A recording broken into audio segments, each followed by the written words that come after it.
Which tiger is actually stronger, the Siberian or the Bengal? Most people assume the answer is obvious. Bigger equals stronger, and everyone knows which one is bigger. But by the end of this video, that assumption is going to fall apart, because the single heaviest tiger ever scientifically documented wasn't the one you'd expect. It's sitting in a museum in Washington, D.C. right now, and its existence rewrites almost everything most people think they know about which tiger actually deserves the title of biggest cat on Earth. To understand how strange that answer really is, you have to start at the other end of the scale. Tigers are not one uniform animal stamped out at one size. Across Asia, evolution produced something closer to a family of giants. Distinct lineages shaped by radically different environments, ranging from animals barely heavier than an adult human to predators that can drag prey twice their own body weight through deep snow. Same species, same basic blueprint, but 6 wildly different answers to the same question. How do you survive as an apex predator in your specific corner of the continent? This is a tour through that range, from the smallest tiger alive today to the largest subspecies on the planet, and then, right at the end, to the one individual tiger that broke every rule on this list. Animals Prime.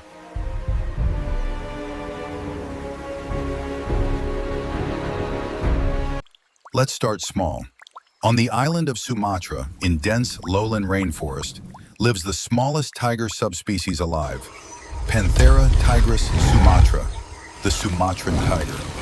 An adult male weighs only 100 to 140 kilograms, lighter than an average male gorilla. A female is often under 90 kilograms, roughly the weight of a single human adult. Its coat is the darkest and most densely striped of any tiger subspecies, almost black-orange in heavy shade, with stripes so tightly packed that in some individuals, they break apart near the front legs into small, loose spotting, unlike anywhere else on its body. It's also the only tiger with partial webbing between its toes, built for a habitat that's as much water as it is forest. Watch what that coat and that size do in the wild. A barking deer grazes in dense undergrowth, completely unaware. The Sumatran tiger is already behind it, crouched low, invisible in broken shadow. It closes the gap in total silence, and then explodes forward in a single low charge, seizing the deer by the throat before the animal even registers the threat. In forest this thick, a tiger this size doesn't need to be big. It needs to be impossible to see. There are fewer than 400 Sumatran tigers left in the wild, and palm oil plantations keep shrinking what little forest remains. Of 9 original tiger subspecies, 3 are already extinct. This is widely considered the next. Moving north onto the Malay Peninsula, the tigers get larger and stranger. The Malayan tiger, Panthera tigris jacksoni, wasn't even recognized as its own subspecies until 2004. Before that, genetic testing simply hadn't caught up to what biologists were looking at. An adult male weighs 100 to 130 kilograms, with a coat that runs a slightly brighter, more saturated orange than its southern cousin, stripes a little wider spaced, and a build noticeably more solid through the shoulders. This is a tiger that hunts wild boar in dense hill forest, and occasionally something far more dangerous. A young elephant calf straying from its herd is a genuine target, even though a single kick from a defending adult elephant can kill a tiger instantly.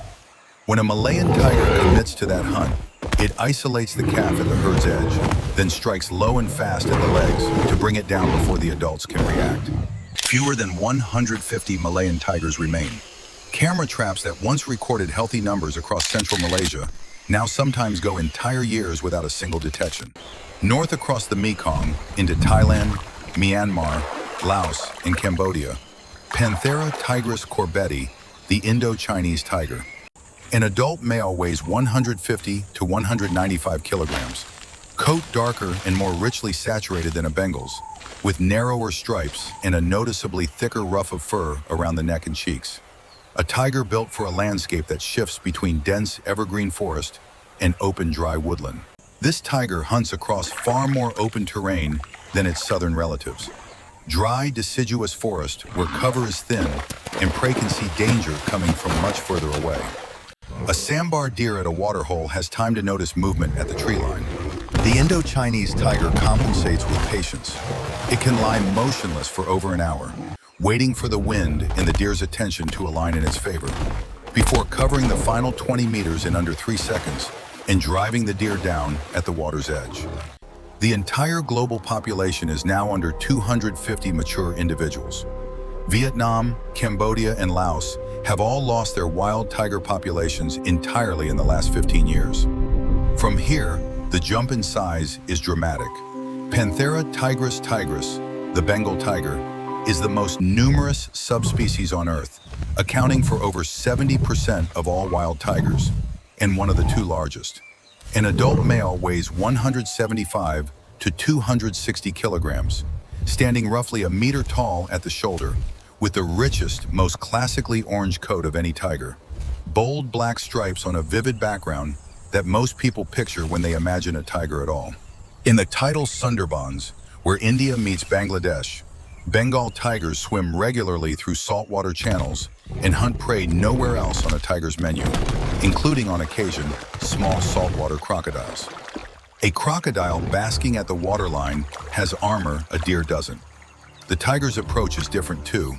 Not a sprint, but a controlled, swimming stomp through the same water the crocodile considers its own territory, ending in a single, decisive bite to the back of the neck before the crocodile can roll. After India's tiger population collapsed to roughly 1,400 by 2006, decades of coordinated conservation across more than 50 reserves brought it back above 3,000, one of the only tiger subspecies on Earth with numbers that are genuinely climbing. Now the largest subspecies alive, Panthera tigris altaica, the Siberian tiger, also called the Amur tiger, after the river marking its range along the Russia-China border. An adult male averages 180 to 300 kilograms, the palest coat of any tiger, almost silvery in winter light, sometimes nearly white along the flanks, with fur over 7 centimeters thick and a layer of fat built for temperatures of minus 40 degrees Celsius.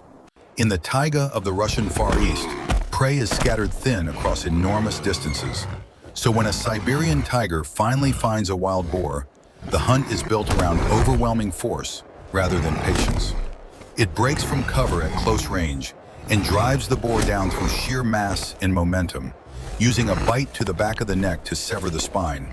A kill built to end quickly, because in deep snow, a prolonged struggle costs energy this tiger cannot easily replace. The population came close to vanishing entirely, down to 20 or 30 individuals by the 1940s. Decades of protection brought it back to roughly 500 today. So here's the direct comparison everyone wants. Siberian versus Bengal. Who actually wins? On raw average statistics, it's close, but the Siberian tiger comes out ahead.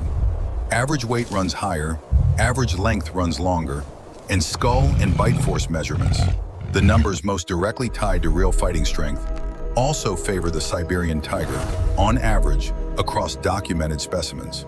But on average is doing a lot of work in that sentence. Individual tigers don't read population averages. They're shaped by their own genetics, their own prey availability, their own age and health. And every few decades, an individual comes along that breaks every expectation built from those numbers. Which brings us to November 1967 in the forests of northern Uttar Pradesh, India. A hunter shot a male Bengal tiger that, once recovered and measured, came in at approximately 389 kilograms, heavier than the largest verified wild Siberian tiger on record. Nose to tail, stretched along the curve of its body, the animal measured over 3.3 meters. Its paw prints were later described as nearly the size of dinner plates. One detail matters here. An autopsy found the tiger had killed and eaten a buffalo the night before it was shot, meaning a meaningful portion of that weight was simply undigested food in its stomach, not lean body mass. Scientifically rigorous comparisons usually try to account for exactly that kind of variable, but this one is impossible to fully correct for, because the original measurement is all that survives. And yet, even accounting for a full stomach, even subtracting a generous margin for recent prey weight, this remains the single heaviest tiger ever scientifically documented, of any subspecies, anywhere on Earth. The specimen is preserved today at the Smithsonian Institution in Washington, D.C., where researchers can still examine the skeleton directly. So the honest answer has two layers. As a subspecies, on average, across thousands of documented individuals, the Siberian tiger is larger, and that comparison isn't particularly close once you look at the full data set. But the single largest individual tiger ever conclusively measured wasn't a Siberian tiger from the snow-covered taiga built for exactly this kind of size. It was a Bengal tiger from the forests of northern India, proof that biology sets the averages, but it doesn't set hard ceilings. And somewhere in any population, an individual can exceed everything the rules predicted for its kind. 4 lineages, 2 giants, and one 389-kilogram outlier that broke every rule built from the averages.